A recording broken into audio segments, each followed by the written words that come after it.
Hello everyone, আসসালামু আলাইকুম। আশা করি সবাই ভালো আছেন। আমরা আল্লাহর রহমতে অনেক ভালো আছি। তো আজকে আপনাদের মাঝে আরেকটা নতুন ভিডিও নিয়ে চলে আসলাম।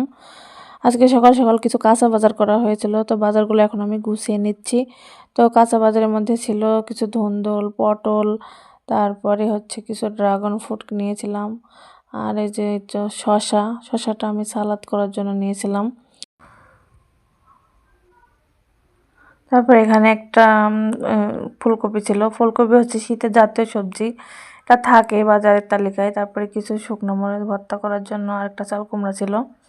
তারপরে এখানে দেখতে পাচ্ছেন কিছু বিলের তাজা দেশি মাছ। একজন সকালে মাছওয়ালা আসছিল, ওনার কাছ থেকে মাছগুলো নিয়েছি। তো মাছগুলো অনেক ফ্রেশ ছিল আর কি। তারপর আমি আমার ছেলের জন্য একটা ড্রাগন ফ্রুট কেটে নিয়েছি। তো এখন ওকে এটা দিব। আমার ছেলেটা একটু অসুস্থ, ঠান্ডার সমস্যা হয়েছে। সিজন চেঞ্জ হওয়ার কারণে বোধহয় ঠান্ডা লাগছে। সবাই একটু দোয়া করবেন যাতে আমার ছেলেটা তাড়াতাড়ি সুস্থ হয়ে যায়।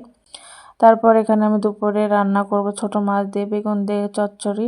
এই জন্য আমি তরকারিটা হাতে মেখে মাছের তরকারিটা বসাই দিয়েছি। তো মাছের তরকারিটা হয়ে গেলে এখন আমি নামিয়ে নেব। তারপর এখানে আমি চাল কুমড়া ভাজি করে নিচ্ছি।